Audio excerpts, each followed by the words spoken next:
السلام السلام السلام یا نبی. السلام علیکم ورحمۃ اللہ وبرکاتہ. نحمده ونصلی ونسلم علی رسولہ الکریم، اما بعد فاعوذ باللہ من الشیطان الرجیم. بسم اللہ الرحمن الرحیم. ان الذین قالوا ربنا اللہ ثم استقاموا صدق اللہ المولانا العظیم وبلغنا رسولہ النبی الامین المکین الکریم ونحن علی ذلک لمن الشاہدین والشاکرین والمطمئنین والحمد للہ رب العالمین. آئیے نہایت ہی ادب اور احترام کے ساتھ ساری کائنات کے رہبر عقیدت میرے اور آپ کے پیارے آقا جناب احمد مجتبیٰ حضرت محمد مصطفیٰ صلی اللہ تعالی علیہ وآلہ وسلم کی بارگاہ گوہر ناز میں اپنی غلامی کا ثبوت پیش کرتے ہوئے بآواز بلند ہدیہ درود پاک پیش کیجیے. پڑھیے اللہم صلی علی سیدنا و مولانا محمد وعلی آل سیدنا مولانا محمد وبارک وسلم. صلاۃ و سلام علیک یا رسول اللہ صلی اللہ تعالی علیہ وسلم. بتلائیں کہ اللہ سے کیا مانگ رہے ہیں، بتلائیں کہ اللہ سے کیا مانگ رہے ہیں، سرکار دو عالم کی رضا مانگ رہے ہیں، سرکار دو عالم کی رضا مانگ رہے ہیں. زر مانگ رہے ہیں نہ غذا مانگ رہے ہیں،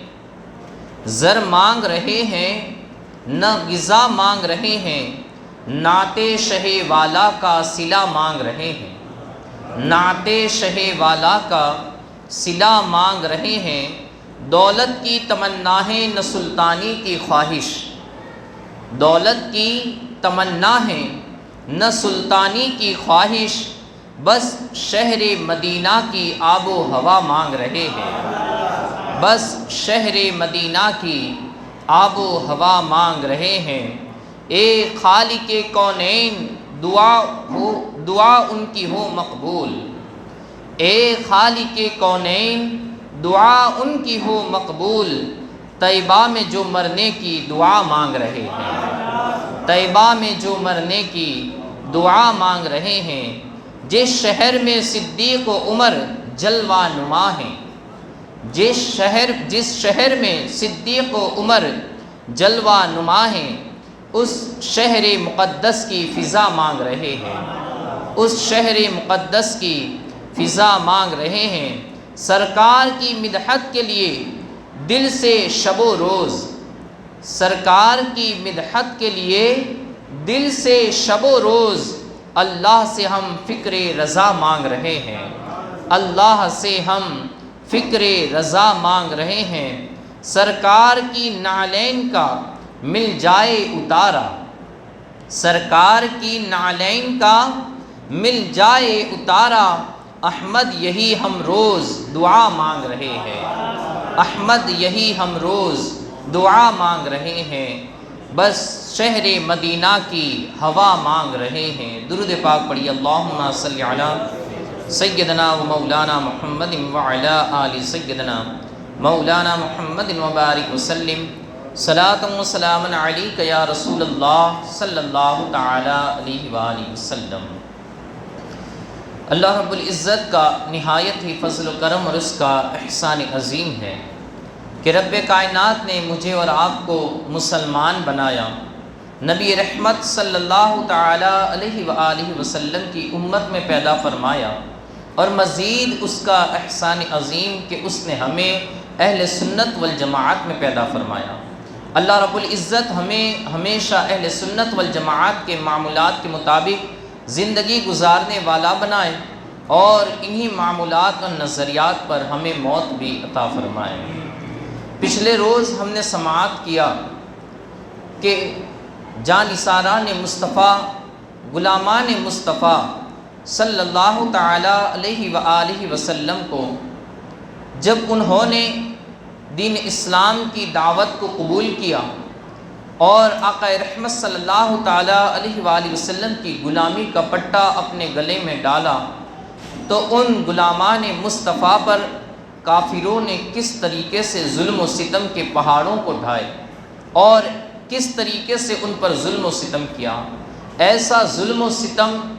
کہ انہوں نے اگر اس طریقے کا ظلم ظالمانہ انداز کسی پہاڑ کے ساتھ کیا ہوتا تو وہ پہاڑ بھی ریزہ ریزہ ہو جاتا، لیکن غلامان مصطفیٰ میں، عاشقان رسول کے اندر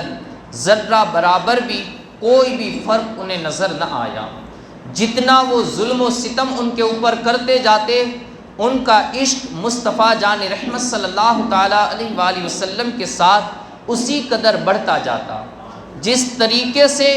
وہ ان عاشقان رسول پر تشدد کرتے جاتے، عذاب میں ان کو مبتلا کرتے جاتے، ان کے دلوں کے اندر محبت رسول اسی طریقے سے اور بھی زیادہ یہ پیدا ہوتے جاتے۔ تو عاشقان مصطفیٰ کو جتنا بھی وہ دبانے کی کوشش کرتے اتنا ہی وہ ابھرتے جاتے۔ آپ دیکھیے کہ ایک طرف اس طریقے سے ظلم و ستم ہو رہا تھا، لیکن میرے مصطفیٰ کے اخلاق کریمانہ پر قربان جائیے،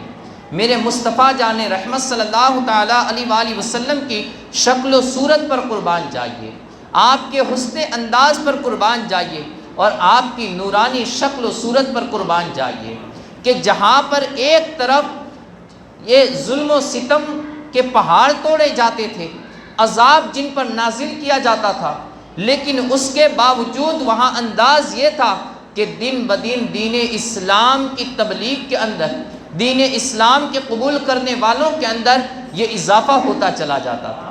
وہ کون سی ایسی کشش تھی جو لوگوں کو دین کی طرف کھینچ کر لاتی تھی؟ وہ کون سا ایسا انداز تھا؟ وہ کون سی ایسی صورت تھی جس صورت کو دیکھنے کے لیے، جس صورت کے گرویدہ ہو کر لوگ اپنے دین کو چھوڑ دیتے تھے؟ وہ ظلم و ستم تو برداشت کرنا یہ قبول کر لیتے تھے،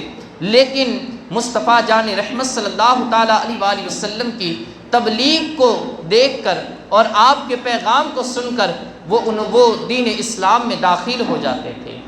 واقعی میں وہ نورانی صورت، وہ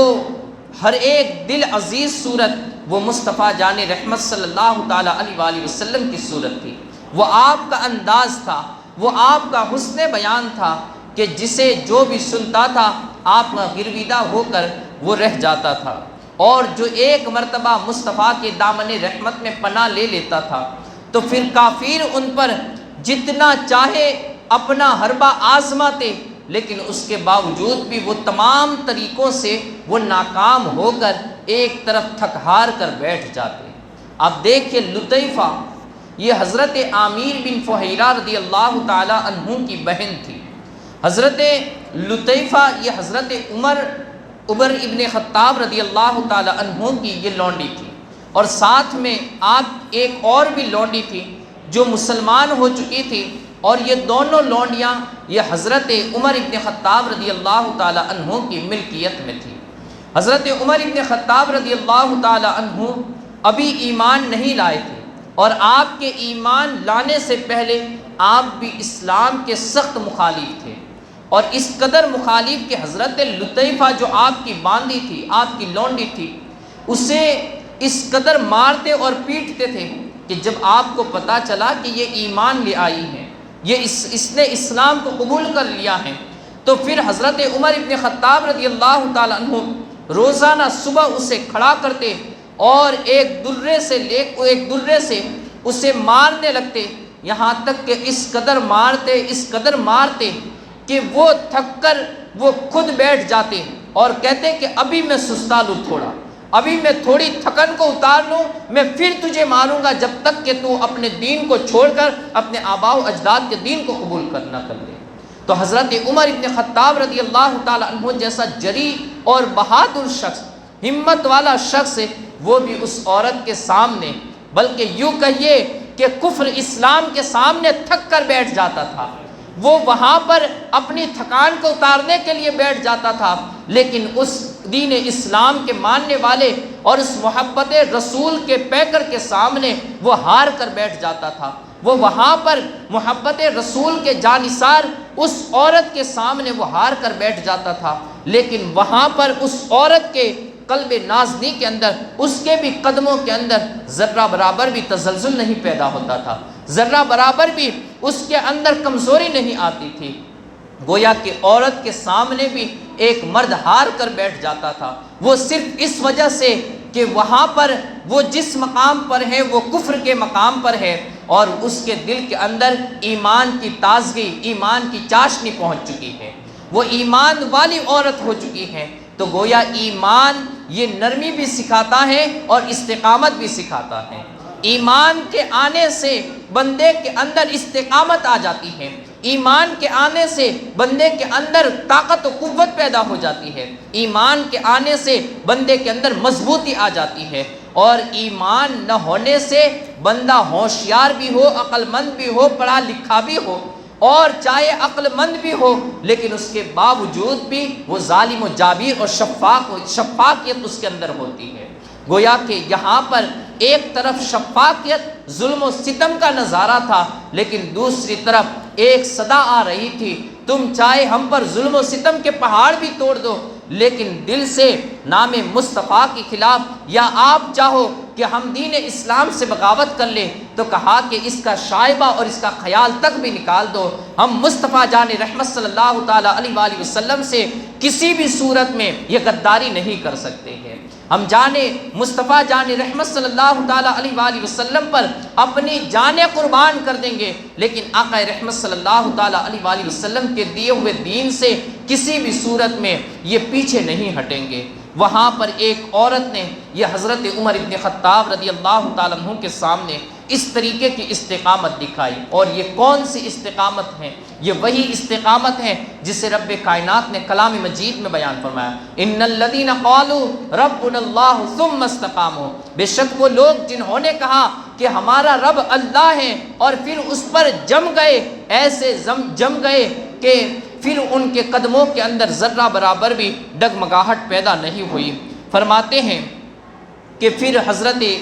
ابو بکر صدیق رضی اللہ تعالیٰ عنہ کو جب پتہ چلا تو پھر حضرت لطیفہ اور دونوں لونڈیوں کو انہوں نے حضرت عمر رضی اللہ تعالیٰ عنہ سے آزاد کرایا، اور آزاد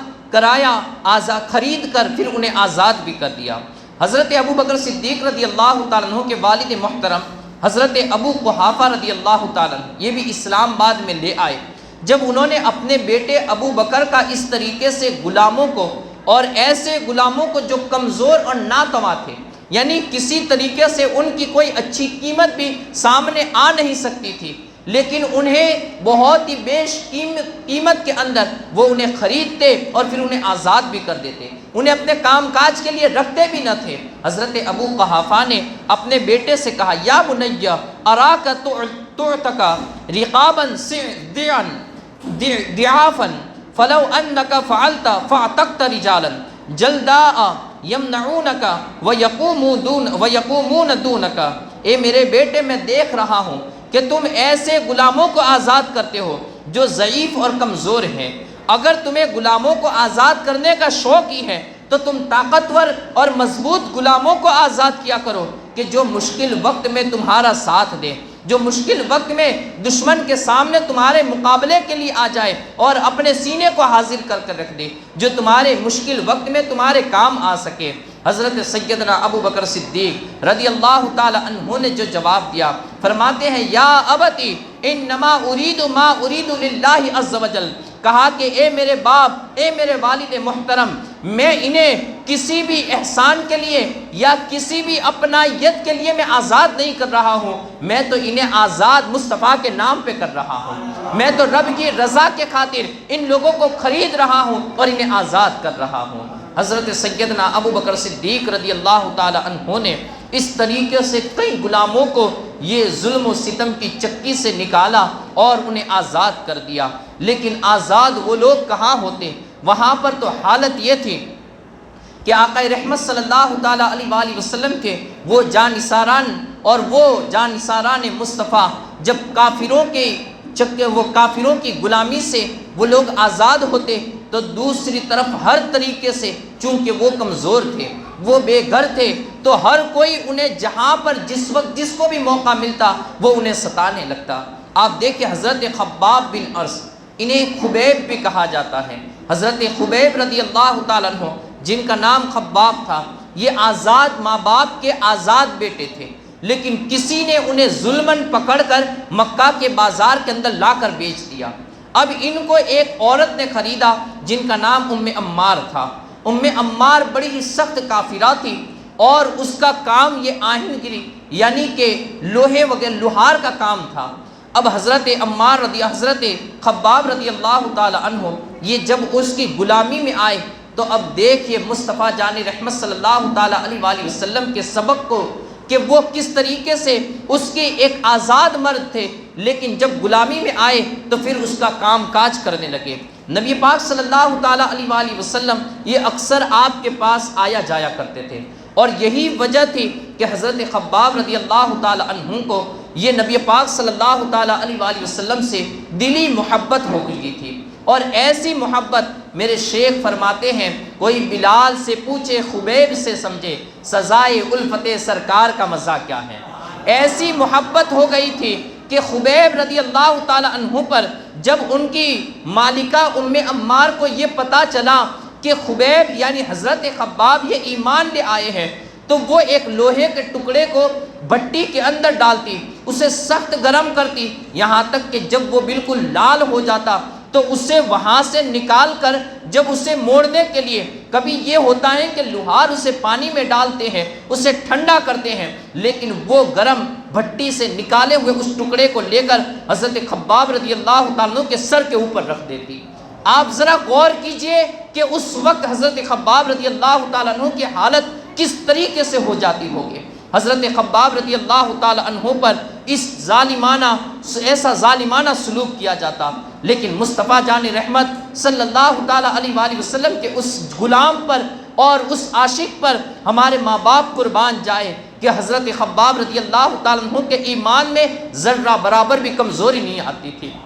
آج جہاں پر ہم تھوڑی سی مصیبت کے آنے پر، تھوڑی سی تکلیف کے آنے پر اپنے رب کا گلہ شکوہ یا دوسروں کے سامنے بیان کرنے لگتے ہیں، ہم اپنے رب سے بھی رب کی بارگاہ میں بھی گستاخانہ الفاظ پکار اٹھتے ہیں۔ آپ ذرا غور کیجئے حضرت خباب رضی اللہ تعالی عنہ کی زندگی کے بارے میں کہ حضرت خباب رضی اللہ تعالی عنہ کو کیسا ستایا گیا کہ ان کے سر کے اوپر یہ لوہے کا گرم لال ٹکڑا یہ گرم کر کے رکھ دیا جاتا۔ حضرت خباب رضی اللہ تعالی عنہ اس طریقے کی اذیت کے اندر مبتلا ہوتے ہیں۔ ایک دن نبی پاک صلی اللہ تعالی علیہ وآلہ وسلم یہ وہاں سے جب گزرے اور حضرت خباب رضی اللہ تعالیٰ عنہ کو اس حالت میں دیکھا تو نبی پاک صلی اللہ تعالی علیہ وآلہ وسلم کی زبان اقدس سے ایک لفظ نکل گیا، فرماتے ہیں اللہم انصر خبابا، اے اللہ میرے خبیب کی مدد فرما، اے اللہ خباب کی مدد فرما۔ بزرگان دین فرماتے ہیں کہ لب مصطفیٰ سے جب یہ دعا نکلی، اس سے پہلے کی حالت یہ تھی کہ لوہے کا ٹکڑا یہ حضرت خباب کے دماغ کو کھولا دیتا تھا، دماغ کو وہ ایک تکلیف پہنچاتا تھا، لیکن مصطفیٰ جان رحمت صلی اللہ تعالی علیہ وآلہ وسلم کے لبہائے مبارک سے جب وہ دعا نکلی، کہتے ہیں کہ اس کے بعد بھی مالکہ کی حالت یہی تھی، اس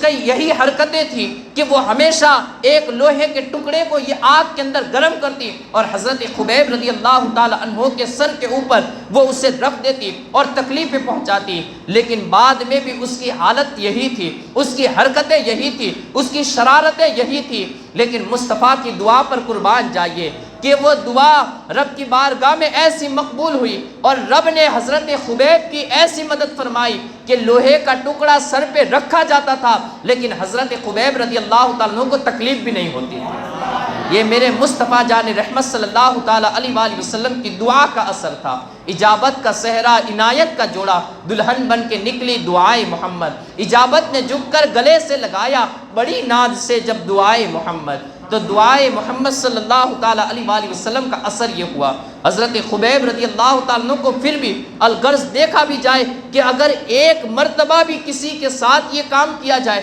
تو پھر بھی آپ ذرا غور کیجئے کہ اس کی تکلیف کتنے وقت تک باقی رہتی ہوگی، لیکن حضرت خبیب رضی اللہ تعالیٰ عنہ کے ساتھ ایسا بارہا کیا جاتا، یہاں تک کہ حضرت خبیب رضی اللہ تعالیٰ عنہ کو اس طریقے سے ستایا گیا، اس طریقے سے آپ پر ظلم و ستم کے پہاڑ توڑے گئے کہ ایک دن چارہ ناچارہ حضرت خبیب رضی اللہ تعالیٰ عنہ نبی پاک صلی اللہ تعالیٰ علیہ وآلہ وسلم کی بارگاہ میں حاضر ہوئے، اور آقا رحمت صلی اللہ تعالیٰ علیہ وآلہ وسلم کی بارگاہ میں انہوں نے آ کر شکایت پیش کی، کہا یا رسول اللہ صلی اللہ تعالیٰ علیہ وسلم، اے مدینے کے تاجدار، اے مکہ المکرمہ میں پیدا ہونے والے، اے دونوں جہان کے رحمت للعالمین صلی اللہ تعالیٰ علیہ وآلہ وسلم، آپ کیا میرے لیے دعا نہیں فرمائیں گے کہ اللہ رب العزت ان مصیبتوں سے، ان تکلیفوں سے مجھے چھٹکارا عطا فرمائے؟ جب حضرت خبیب نے یہ الفاظ کہے اور ان مصیبتوں کو جب آپ نے بیان کیا تو نبی پاک صلی اللہ تعالیٰ علیہ وآلہ وسلم کے چہرے کا رنگ بدل گیا، اور آپ کا چہرہ یہ غصے سے گویا کہ سرخ ہونے لگا، اور نبی پاک صلی اللہ تعالیٰ علیہ وآلہ وسلم یہ صحن کعبہ کے اندر لیٹے ہوئے تھے، اور آپ وہاں سے اٹھ بیٹھے اور کھڑے ہو کر آپ نے ارشاد فرمایا، کہا کہ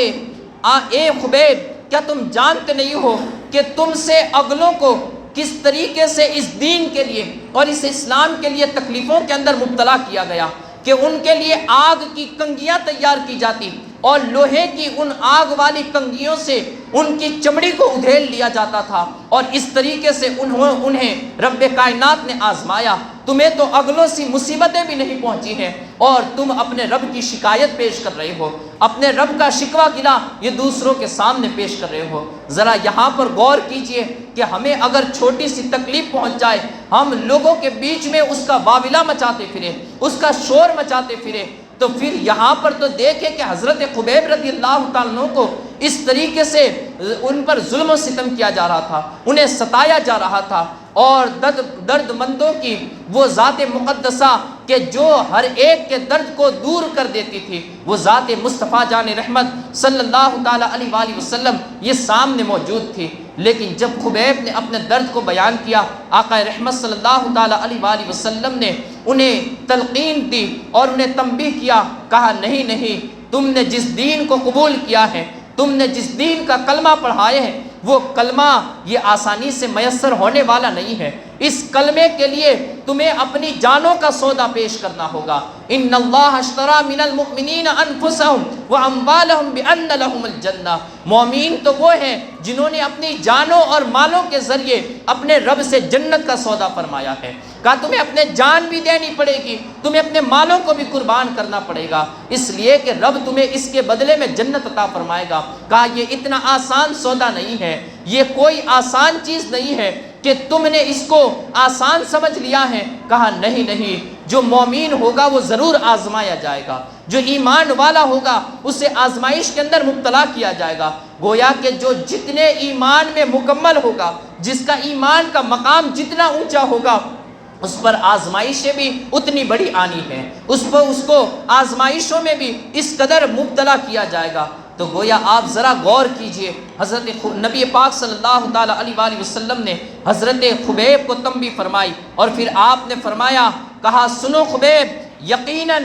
یہ رب کائنات کا وعدہ ہے کہ اللہ رب العزت اس دین کو غلبہ عطا فرمائے گا، اور ایسا غلبہ عطا فرمائے گا کہ اس دین کا قانون، اس دین کا نظام یہ پوری دنیا کے اندر ایسا پھیلے گا کہ ایک شخص یمن سے لے کر حضرموت تک چلے گا، اور وہاں تک اکیلا جائے گا، اپنی بھیڑوں بکریوں کے ساتھ جائے گا، لیکن اسے راستے کے اندر اپنے رب کے سوا کسی کا خوف نہ ہوگا۔ کوئی ظالم ایسا نہ ہوگا کہ جو اس کے اوپر ظلم و ستم کرنے والا ہو، کوئی ایسا ڈاکو نہیں ہوگا کہ جو اس کے مال کے اوپر نظر جما کر بیٹھنے والا ہو۔ کہا رب کائنات اس نظام کو، اس دین کے قانون کو یہ پوری دنیا پر ایسا مسلط فرمائے گا کہ ہر کوئی اس قانون کے سائے میں یہ پلنے لگیں گے، کسی کی جرت نہ ہوگی کہ وہ عدل و انصاف کے اندر عدل و انصاف کے تقاضوں کو توڑے۔ کہا حضرت خبیب رضی اللہ تعالیٰ عنہ کے یہ تنبیہ فرمائی۔ اب آپ دیکھیے کہ حضرت خبیب رضی اللہ تعالیٰ عنہ کو اس طریقے سے کافروں نے مبتلا کیا، لیکن اس کے باوجود بھی نبی پاک صلی اللہ تعالیٰ علیہ وآلہ وسلم نے اس مصیبتوں پر بھی حضرت خبیب کو صبر کی تلقین فرمائی، یہاں تک کہ حضرت خبیب ایک دن بیان فرماتے ہیں اپنے درد و الم کی داستان۔ جب صبح کے دن آئے تو آپ نے جب اپنے ساتھیوں کے ساتھ بیٹھے ہوئے تھے تو حضرت خبیب نے اس داستان کو بیان کیا۔ داستان بیان کرتے ہوئے آپ فرماتے ہیں کہ ایک دن کفار نے انگارے جلائے انگارے جلا کر اسے اس قدر تعداد کے اندر جلایا گیا تھا کہ وہ پورے ایک میدان کے اندر بچھا دیے گئے، ایک جگہ پر بچھا دیے گئے، اور پھر کچھ کافروں نے میرے گلے کے اندر رسیاں ڈالی اور وہ کھینچتے ہوئے مجھے ان انگاروں کے اوپر لے گئے، مجھے اس انگاروں کے اوپر رکھ کر میرے اوپر وزنی پتھر رکھ دیے گئے۔ کہتے ہیں کہ وہ انگارے یہ میرے چربی کے پگھلنے کی وجہ سے وہ بجھے، لیکن ان کافروں کو ذرہ برابر بھی مجھ پر رحم نہ آیا۔ حضرت عمر ابن خطاب رضی اللہ تعالیٰ عنہ ایک دن حضرت خبیب رضی اللہ تعالیٰ عنہ کو بلائے۔ آپ جب ایک اپنے تخت پر بیٹھے ہوئے تھے، آپ اپنے مقامی کرسی پر بیٹھے ہوئے، آپ اپنے مقامی تخت پر بیٹھے ہوئے تھے، تو آپ نے حضرت خبیب رضی اللہ تعالیٰ عنہ کو اپنے کندھے کے ساتھ بٹھایا اور کہا کہ خبیب، تیرے علاوہ ایک ہی شخص ہے جو اس جگہ پر بیٹھنے کے لائق ہے۔ حضرت خبیب کے مقام کو آپ سمجھ سکتے ہیں کہ عمر ابن خطاب رضی اللہ تعالیٰ عنہ امیر المؤمنین 23 لاکھ مربع میل کا وہ امیر حضرت خبیب کی شان میں اس طریقے کے کلمات کہہ رہا ہے، اسے اپنے ساتھ بٹھا رہا ہے اور کہہ رہا ہے کہ خبیب، تمہارے علاوہ ایک ہی شخص ہے جو اس جگہ پر بیٹھنے کے تم سے زیادہ لائق ہیں، ورنہ تو اس کے بعد یہ سب سے زیادہ اس مقام کو اگر یہ مقام کسی کو زیب دیتا ہے تو ایک خبیب تمہیں دیتا ہے۔ جو خبیب غلام تھے اور حضرت عمر ابن خطاب رضی اللہ تعالیٰ عنہ ایک آزاد تھے، لیکن حضرت عمر ابن خطاب رضی اللہ تعالیٰ عنہ نے بتایا کہ یہ غلام نہیں ہے بلکہ ہم جیسے آزادوں کے آقا ہیں، اس لیے کہ انہوں نے غلامی مصطفیٰ کے اندر جو تکلیفیں، عشق مصطفیٰ کے اندر جو مصیبتیں برداشت کی ہیں ایسی کسی اور نے برداشت نہیں کی ہیں۔ جب حضرت عمر رضی اللہ تعالیٰ عنہ نے یہ جملے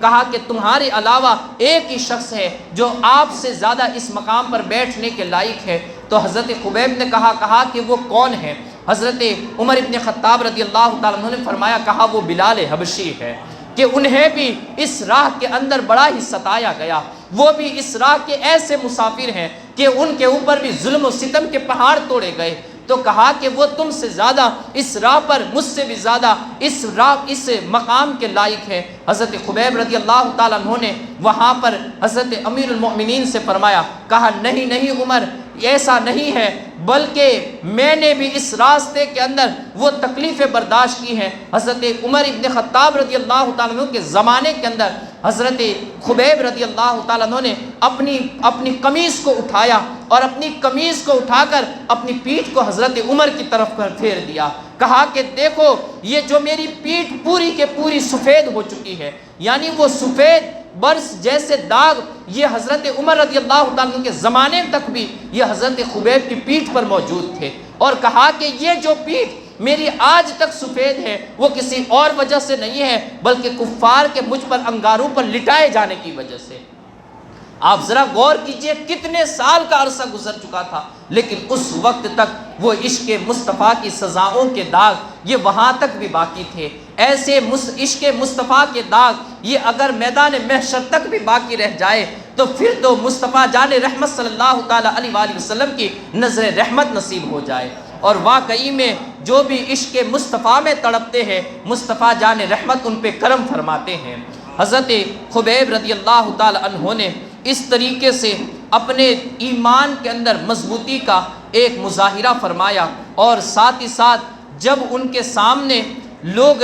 ہر ایک طریقے سے اتنی تکلیفوں کے اندر مبتلا کر کے پھر انہیں ایک لفظ کہتے، کہا کہ کہو کہ ہم محمد کو جھٹلاتے ہیں اور میں اپنے آباء و اجداد کے دین کی طرف واپس آتا ہوں، میں محمد کے دین کو چھوڑتا ہوں۔ تو اس وقت جب کہ موت کی حالت میں ہوتے حضرت خبیب رضی اللہ تعالیٰ عنہ، لیکن اس وقت بھی بڑی جرت کے ساتھ ان کافروں کو جواب دیتے، کہا واللہ لا اکفر بمحمد صلی اللہ تعالیٰ علیہ وسلم حتی تموتو ثم تبعثو، کہا کہ خدا کی قسم میں اپنے آقا محمد مصطفیٰ صلی اللہ تعالیٰ علیہ وسلم کا انکار یہ ہرگز کسی صورت میں نہیں کروں گا، یہاں تک کہ تم مر جاؤ اور پھر دوبارہ قبر سے بھی اٹھ جاؤ، لیکن خبیب کے زبان سے اگر کوئی صدا نکلے گی تو لبیک یا رسول اللہ کی صدا نکلے گی، مصطفیٰ جان رحمت صلی اللہ تعالیٰ علیہ وآلہ وسلم پر قربان ہونے کی صدا ہی نکلے گی۔ حضرت عمار بن یاسر رضی اللہ تعالیٰ عنہ یہ بھی عشق مصطفیٰ کی ایک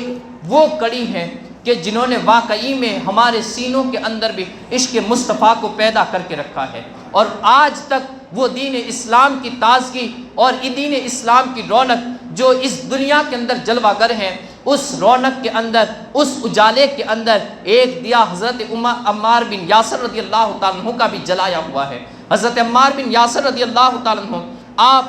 آپ کے والد محترم اور آپ کی والدہ ماجدہ حضرت سمیہ رضی اللہ تعالیٰ عنہ، یہ تینوں بھی غریب اور کمزور خاندان کے شخص تھے، اور ایک ایسا غریب گھرانہ تھا کہ جن کے پاس مال و دولت کی کمی تھی، جن کے پاس گھر بار کی کمی تھی، اور کافر ان کمزوروں کو، ان غریبوں کو اس طریقے سے ستایا کرتے تھے کہ ایک دن خود نبی پاک صلی اللہ تعالیٰ علیہ وآلہ وسلم نے جب ان لوگوں کو دیکھا کہ جب حضرت عمار بن یاسر رضی اللہ تعالیٰ عنہ کو کافر یہ آگ پر لٹائے ہوئے تھے، اور آگ پر لٹا کر ان کے اوپر عذاب مسلط کر رہے تھے، ان کے والد ماجد کو بھی اس طریقے کا عذاب دے رہے تھے، تو نبی رحمت صلی اللہ تعالیٰ علیہ وآلہ وسلم نے اپنے ہاتھوں کو اٹھائے اور آپ نے دعا فرمائی یا نار کنی بردم و سلاما علی عمار کما کنت علی ابراہیم، کہا اے آگ عمار پر اور آل عمار پر سلامتی والی بن جا، جیسے تو حضرت ابراہیم پر سلامتی والی بن گئی تھی، جیسے ابراہیم پر گلے گلزار بن گئی تھی۔ واقعی میں لوگوں کی نظروں میں وہ آگ ہوگی، لیکن حضرت عمار کے لیے تو وہ عشق و مستی کا ایک ایسا گہوارہ ہوگی کہ جہاں پر وہ لیٹے ہوئے ہوں گے اور مصطفیٰ جان رحمت صلی اللہ تعالیٰ علیہ وآلہ وسلم کی محبت میں مچل رہے ہوں گے، اس لیے کہ جس عاشق، جس نبی رحمت اور جس محبوب کے لیے اتنی اذیتیں برداشت کر رہے تھے، وہ محبوب کے چہرے کا دیدار بھی نصیب ہو رہا تھا۔ آقا رحمت صلی اللہ تعالیٰ علیہ وآلہ وسلم کے وہ جانثار حضرت عمار بن یاسر رضی اللہ تعالیٰ عنہ کے والد ماجد حضرت یاسر رضی اللہ تعالیٰ عنہ، یہ ان کو بھی کافروں نے، یہ آپ کا انتقال ہو گیا، اور آپ کی والدہ حضرت سمیہ رضی اللہ تعالیٰ عنہ، حضرت سمیہ رضی اللہ تعالیٰ عنہ یہ بھی وہ وفا کشوں میں سے تھی، اور نبی پاک صلی اللہ تعالیٰ علیہ وآلہ وسلم سے ایسی محبت کرنے والی تھی کہ ابو جہل نے جب آپ پر ظلم و ستم ڈھائے اور پھر ان کے سامنے وہ نبی پاک صلی اللہ تعالیٰ علیہ وآلہ وسلم سے نبی پاک صلی اللہ تعالیٰ علیہ وآلہ وسلم کا انکار کرنے کے لیے کہہ رہا تھا، تو اس وقت حضرت سمیہ رضی اللہ تعالیٰ عنہ نے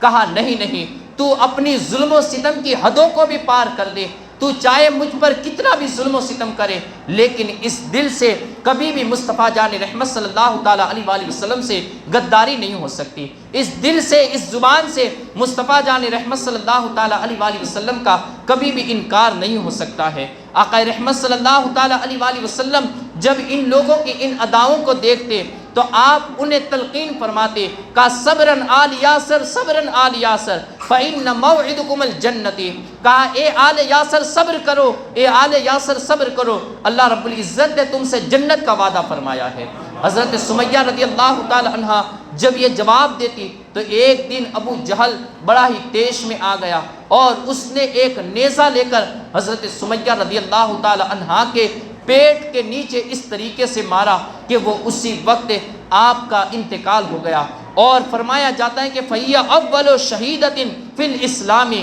کہ یہ اسلام کے اندر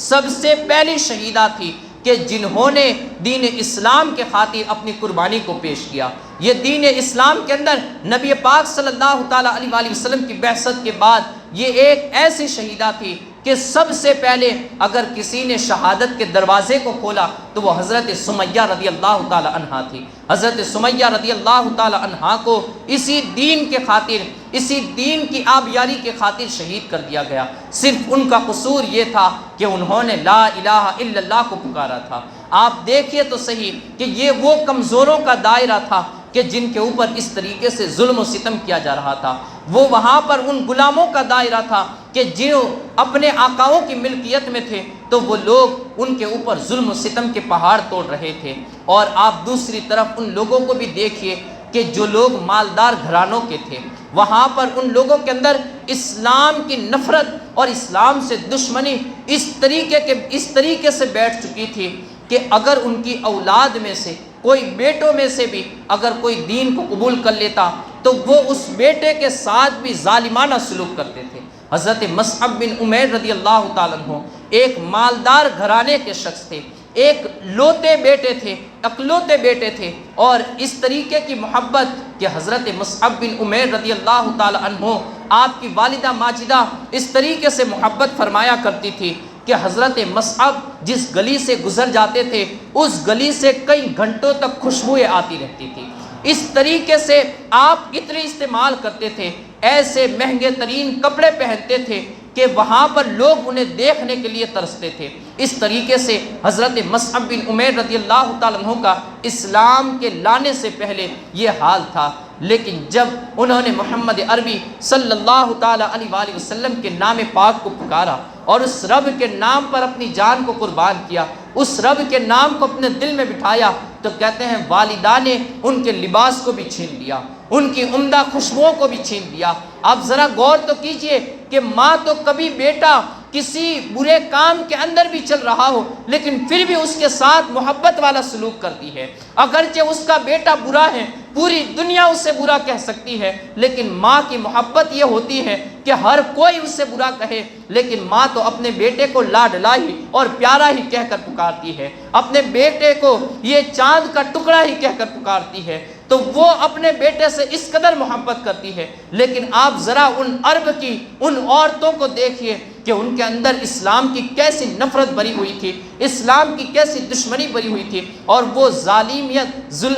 ظلم و ستم اور شفافیت کی کیسی انتہا کو پہنچ چکے تھے کہ ایک بیٹا جو اکلوتا بیٹا ہے اگر وہ بھی اس دین کو قبول کر لیتا تو پھر اس کے ساتھ بھی وہ ظالمانہ سلوک کیا جاتا، وہ شفافیت والا سلوک کیا جاتا کہ حضرت مصعب بن عمیر رضی اللہ تعالیٰ عنہ کے کپڑے بھی چھین لیے گئے، ان کی خوشبوئیں بھی چھین لی گئی، یہاں تک کہ بتایا جاتا ہے کہ جب حضرت مصعب بن عمیر رضی اللہ تعالیٰ عنہ کو کچھ دن ہو گئے اور کچھ مہینے جب گزر گئے، ایک دن وہ در مصطفیٰ کے سامنے سے گزرے، نبی رحمت صلی اللہ تعالیٰ علیہ وآلہ وسلم کی نظر جب حضرت مصعب پر پڑی تو آپ نے فرمایا ہوا مصعب، کہا کہ کیا یہ مصعب ہے؟ لوگوں نے کہا ہاں یا رسول اللہ صلی اللہ تعالیٰ علیہ وآلہ وسلم، یہ مصعب بن عمیر رضی اللہ تعالیٰ عنہ ہیں۔ نبی پاک صلی اللہ تعالیٰ علیہ وآلہ وسلم کی آنکھوں سے آنسو جاری ہو گئے، کیونکہ یہ وہی مصعب تھے کہ جو کچھ وقت پہلے سے گزرتے تھے تو ان کا لباس زیب تن ہوتا تھا، خوشبوئیں اس طریقے کی ہوتی تھی کہ کئی گھنٹوں تک خوشبوئیں آپ بکھیرتے ہوئے گزر جایا کرتے تھے۔ یہ حضرت مصعب کا حال یہ ہے کہ اب ان کے جسم پر ٹاٹ کا لباس ہے، وہاں پر اس کو بند کرنے کے لیے کوئی بٹن بھی نہیں ہے، وہ اپنے جسموں کے اوپر اپنے وہ ٹاٹ والے لباس کو اگر اس کو بند کر رہے ہیں، اس کو پیوند لگا رہے ہیں تو کانٹوں کے ذریعے اس کو بند کیا ہوا ہے۔ حضرت مصعب بن عمیر رضی اللہ تعالیٰ عنہ کی اس حالت کو دیکھ کر نبی رحمت صلی اللہ تعالیٰ علیہ وآلہ وسلم کی آنکھوں سے آنسو جاری ہو گئے۔ آپ ذرا غور تو کیجئے کہ اس دین کے کلمے کو پکارنا اتنا آسان تو نہیں ہے کہ اگر ہم نے اس دین کو پکارا ہے اور تمام مذاہب والے یہ مسلمانوں کے پیچھے لگ چکے ہیں تو ذرا غور کیجئے کہ ہمارے اندر کچھ تو ہے، کوئی تو ایسی جاذبیت اور کوئی تو ایسی قوت اور کوئی تو ایسی چیز ہے کہ تمام لوگ ایک ساتھ مل کر مسلمانوں کو ستانے لگے ہیں، مسلمانوں کو مٹانے کی کوشش کر رہے ہیں۔ واقعی میں اگر ہم اس بات سے بھی اندازہ لگائے تو ہمیں یہ تسلی نصیب ہو سکتی ہے کہ ہمارے اندر کچھ تو ضرور کوئی ایسی چیز ہے کہ تمام لوگ ایک ساتھ مل چکے ہیں، اگرچہ ان کے مذاہب الگ الگ ہیں، اگرچہ ان کی نسلیں الگ الگ ہیں، اگرچہ ان کی یہ ذاتیں الگ الگ ہیں، لیکن اس کے باوجود بھی وہ مسلمانوں کے مقابلے میں ایک ہو رہے ہیں۔ تو اس کی وجہ کیا ہے؟ اس کی وجہ یہ ہے کہ آپ کے اندر کچھ ہے، آپ کے اندر جو ایمان ہے وہ ایمان سب سے اونچے مقام والا ہے، وہی چیز ہے جو ہمیں جنت میں لے کر جانے والی ہے۔ اس ایمان کی فکر کیجئے، اگر رب نے ہمیں ایمان والے گھر کے اندر پیدا کیا ہے تو ہمیں پھر اس بات کا یقین رکھنا ہے کہ مصیبتیں آتی ہیں تو آ جائے، ہم اسے لبیک کہتے ہوئے قبول کر لیں گے، تکلیفیں آتی ہیں تو آ جائے، مشکلات آتی ہیں تو آ جائے، ہم اس کے لیے بھی لبیک کہیں گے۔ لیکن اس ایمان کے اندر کبھی بھی کمزوری نہیں آنے دیں گے، اس ایمان کے اندر کبھی بھی کوئی ملاوٹ نہیں آنے دیں گے، اس ایمان کے اندر کبھی بھی ظلم و ستم کی کوئی ملاوٹ نہیں آنے دیں گے، اس لیے کہ یہ ایمان ایک ایسی انمول چیز ہے۔ ایک شخص نبی پاک صلی اللہ تعالیٰ علیہ وآلہ وسلم کی بارگاہ میں حاضر ہوا اور اس نے کہا یا رسول اللہ صلی اللہ تعالیٰ علیہ وآلہ وسلم میں آپ سے محبت کرتا ہوں۔ نبی پاک صلی اللہ تعالیٰ علیہ وآلہ وسلم نے ارشاد فرمایا، کہا غور کر لے کہ تو کیا کہہ رہا ہے، ذرا سوچ لے کہ تیری زبان سے کون سے الفاظ نکل رہے ہیں۔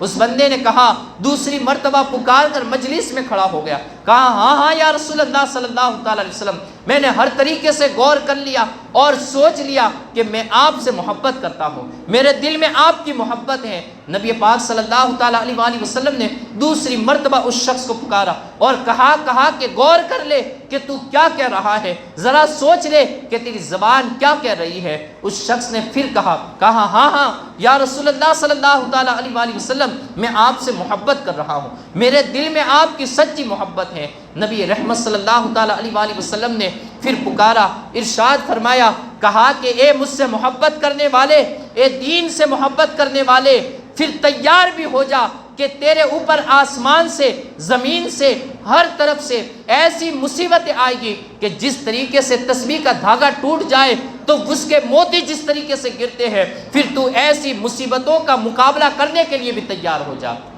کہا ایمان کو قبول کرنا اتنا آسان تو نہیں ہے، ایمان والے بن کر زندگی گزارنا اتنا آسان تو نہیں ہے۔ وہ جنت کی ابدی نعمتیں، وہ جنت کی دائمی نعمتیں جس کے بارے میں مصطفیٰ جان رحمت صلی اللہ تعالیٰ علیہ وآلہ وسلم ارشاد فرماتے ہیں کہ وہ جنت رب کائنات نے اپنے بندوں کے لیے ایسی تیار فرمائی ہے کہ کسی کے وہم میں اس کا خیال تک نہیں گزرا ہے، کسی نے اپنی آنکھ سے ایسی چیز دیکھی نہیں ہوگی، کسی کے کان نے اس کا تذکرہ ایسا سنا نہیں ہوگا۔ یہ تو مصطفیٰ جان رحمت صلی اللہ تعالیٰ علیہ وآلہ وسلم پر قربان جائیے کہ آقا رحمت صلی اللہ تعالیٰ علیہ وآلہ وسلم نے اس جنت کو اپنی آنکھوں سے دیکھا اور اس کا ایک نقشہ اپنے غلاموں کے سامنے کھینچا، کہا کہ جس کے لیے جس ایمان کی وجہ سے تم اتنی تکلیفوں کو برداشت کر رہے ہو، اتنی مصیبتوں کو سہ رہے ہو، تم یہ نہ سمجھنا کہ تمہیں ایسے ہی بے آسرا چھوڑ دیا جائے گا، تمہیں ایسے ہی ان مصیبتوں کا کوئی بدلہ نہیں دیا جائے گا، نہیں، اے میرے جانثارو، رب کائنات نے تمہارے لیے ایک بہت ہی حسین جنت تیار کر کے رکھی ہے، ایسی جنت کہ تمہارے وہم و خیال میں اس کا خیال تک بھی نہیں آ سکتا، تمہارے گمان میں اس کا گمان تک بھی نہیں آ سکتا۔ رب کائنات نے ایسی جنت یہ تمہارے لیے تیار کر کے رکھی ہے، تو ایسی جنت کی دائمی نعمتیں، وہ ابدی نعمتیں ہمیں ایسے تو میسر آنے والی نہیں ہے۔ جو ایمان رب نے عطا کیا ہے تو اس میں مصیبتیں بھی آنی ہیں، اس میں تکلیفیں بھی آنی ہیں، ان مصیبتوں پر ہمیں لبیک کہنا ہوگا، ان مصیبتوں تکلیفوں پر ہمیں لبیک کہتے ہوئے خوشی خوشی ان کا استقبال کرتے ہوئے ہمیں آگے کی طرف بڑھنا ہوگا، اس لیے کہ اگرچہ ہمارے پاس کوئی چیز نہیں ہے لیکن ہمیں اس بات پر یقین ہونا چاہیے کہ ہمارے پاس مصطفیٰ کی غلامی کا پٹا ہے، ہمارے پاس ایمان ہے، ہمارے پاس رب کا دین اسلام ہے، ہمارے پاس رب اور اس کے رسول کی محبت ہے۔ اب اسی محبت کو ہمیں بڑھانا ہے اور ایسی محبت بڑھانی ہے کہ پھر اس محبت پر ہمیں اپنی جانوں کو بھی، ہمیں اپنے مالوں کو بھی، ہمیں اپنی اولاد کو بھی، ہمیں اپنے ماں باپ، یہاں تک کہ ہر چیز کو مصطفیٰ کے نام پر قربان کرنا ہے۔ کروں تیرے نام پہ جاں فدا، نہ بس ایک جاں دو جہاں فدا، دو جہاں سے بھی نہیں جی برا، کروں کیا یا رسول اللہ کروڑوں جہاں نہیں۔ وآخر الدعوانا ان الحمدللہ رب العالمین۔ السلام۔